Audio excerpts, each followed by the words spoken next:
Yeah, look, I think we're very excited for this preseason. We're excited for this season. We've added a lot of key additions. We've also retained a lot of our top players. So yeah, we're excited to hit the ground running. Perfect. Thank you for that. We'll start with Dustin. Dustin, go ahead. Hey Fabrice, welcome back. Thank you. How are you? Good, how are you? Good, good. You mentioned a good core of the team from last year's back. A majority of, I think, what you would consider the starters are back. How important is that for you in getting this team off and running early in the season? Yeah, I think it's huge. Whenever you can bring back your, core group of players, I think it says a lot about the environment we are creating. And it's an environment that the players want to be a part of and are also actively creating and feel like they have a big say and a stake in it. So, yeah, I'm very always honored when that happens, and I'm excited to keep working with them. I know last year you talked a lot about the offense and the need to score goals. It seems like you guys now have, with Clarissa and Messiah back, you've signed Kate Fossey, Kat Rader, a number of options at forwards. Just how do you see that position playing out? Do you see some of them maybe being able to play as tens, as wings? Just kind of how do you see that offense setting up the season? Yeah, I think the biggest thing, if you look at our roster, is depth and competition. So I think in anything, whenever you have depth and competition in each position, um, everyone's performance goes through the roof. And so that's the piece that I'm really excited about. I think the other piece is we're not trying to relearn anything. Now it's more like, okay, can we execute at a high level what we're asking? Because we're not making, if anything, we've simplified our game model in the offseason. And so now it'll be really like, let's just hit the ground running. We know what we need to do to be successful. And now we can really focus on the execution. And I know Maggie came in last year, was a big addition to the team early on. She played a lot of games until her injury. In your interview the other day, you were saying it was like you guys got 4 first-round picks here with these rookies that you got. Just can you just give us a brief rundown of the new rookies that you guys signed and kind of how you see them integrating into the team this season and their roles? Yeah, look, I mean, Leah, we actually have personal experience with. She's a Houston native, and so obviously being close to home was a big part of her decision. She's obviously been on youth national teams, Notre Dame player. She's someone that could impact right away anywhere in the back line. I mean, she has the ability to play as an outside back, center back, so I think her versatility is really key. The other piece, she's also come in extremely fit as well. The other piece you mentioned, Cat Radar. I think Cat Radar can play anywhere in that 10 or even one of the outside players coming in the pocket, potentially staying wide. She's obviously, if you look at her production, even at Duke this year and even throughout her career, I think it speaks for itself. So just her composure and around the box will be key. Yeah, the other pieces, I think probably more people were surprised at the Linda Olmark, right? So only, just finished her sophomore year, still relatively young, but has such an engine and such an ability. I've said this before, but I think she's a good hybrid between like a Danny and Maggie. I think she can cover that ground, but also is very technical as well, can play through the lines. So she's someone that I think is going to have an impact right away. And then Bossy, right? Like I think it's really clear if you look at her. There's a reason why she's the Mac Herman Trophy winner. Her junior year, her shot on goal percentage is through the roof, almost 50%. So she has a knack for scoring goals. She knows where to put the ball in the back of net, and I think that'll be key to keep adding to our competitive line for sure. And just last one from me. I'll let the other guys jump in. I know you guys had some injuries at the end of last season. Maggie, Sophie's a little more long term. Just what can you update us on some of the injuries that you guys had as you come into this new season? Yeah, look, Maggie should be good to go relatively soon. Soph's ahead of schedule on her injury, so we should have her back. Hopefully in the first half of the season, but we'll see. But yeah, no, we're knock on wood, we're in good shape. So yeah, right now, really good. Thanks, Fabrice. Thank you. We'll go with Diego, and then we'll go to Alex. Diego, go ahead. Good afternoon, Fabrice. Welcome back. Thank you. Just to talk a little bit about kind of the roster and how you guys are looking heading into the season. Talking a little bit about the defense. Y'all get a full season of Lisa Boatin and a full season of Malia Berkeley. Can you talk to me a little bit about how like adding reinforcements in that area can help you guys take a leap? Yeah, look, I think everyone coming back, like you said, Lisa and Malia were starters for us at the end of the year, and they only were with us. I mean, Malia was there for, I think a month or two. So a relatively short time. For her to hit the ground running with us at the start of preseason is huge. And same thing with Lisa. Lisa, you could see her quality, but now when she's into our type of preseason, already adjusted to the style of play, but also the league in general and how athletic it is. I think we'll be ahead of the curve, and then obviously you got veterans like Chappie and Westfall that are huge and have tons of experience in the league. And then again, like I mentioned before, Leo. So you've got a real well-rounded back line for sure. And then some players that are currently still on loan, like Zoe Matthews and Rebecca.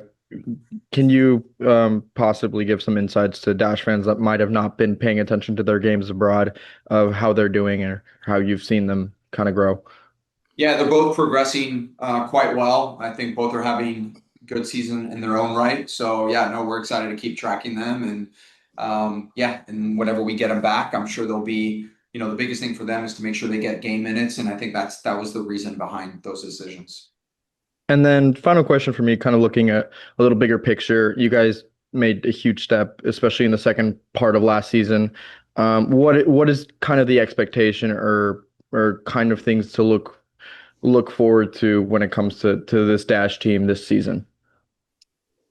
Yeah, look, I mean, we're pretty clear on what we want to set out. I think if you look at the history of this club, outside of the 2020 Challenge Cup win, in terms of actually, making playoffs, it only happened once in 22. So, a big slogan of ours is, what does it look like to make history for our club? And so we are coming in, we want to come in on the front foot and high belief, and why not us.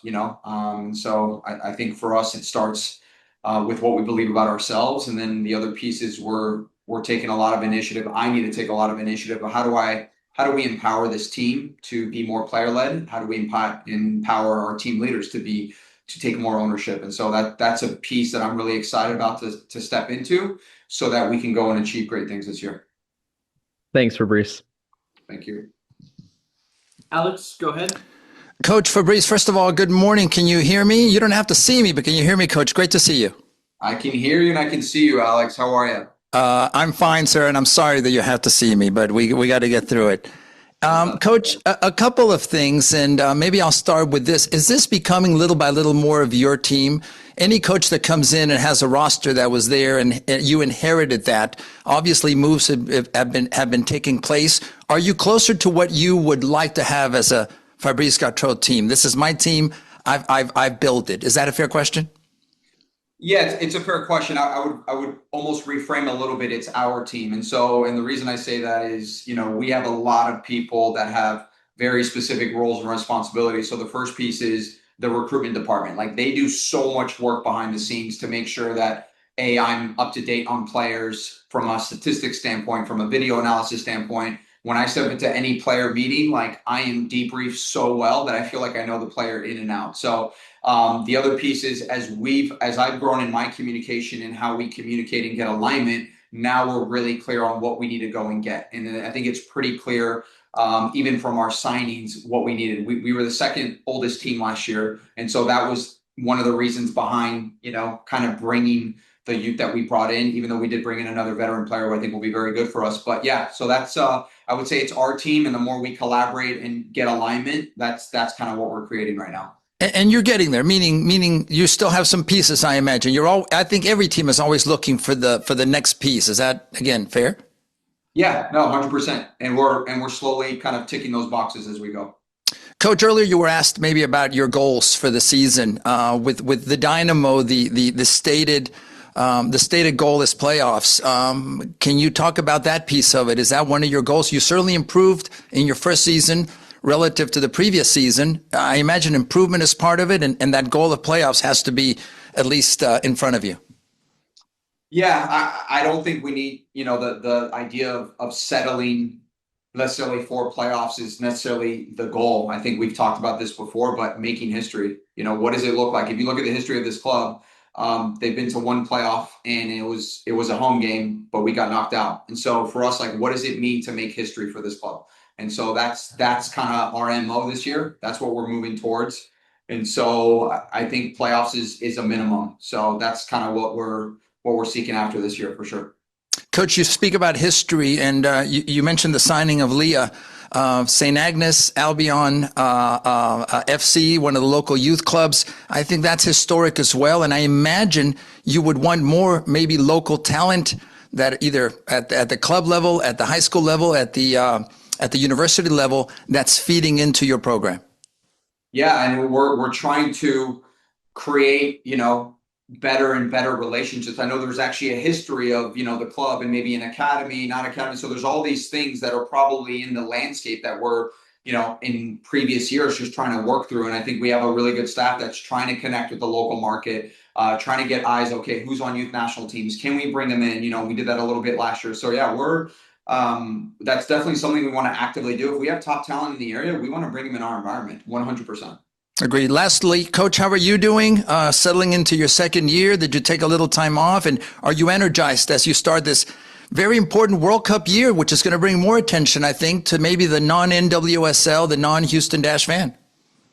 Yeah, I'm very excited, very, very well rested. Also did a lot of, just growth and soul searching in terms of who I need to become in order for us to, to kind of become this club that we want to be, and this team that we want to be. So very feeling very well balanced in all fronts. So very excited to hit the ground running this year. Awesome. Great word, Coach. Balance. Thank you for your time, sir, and good luck. See you soon. Thanks, Alex.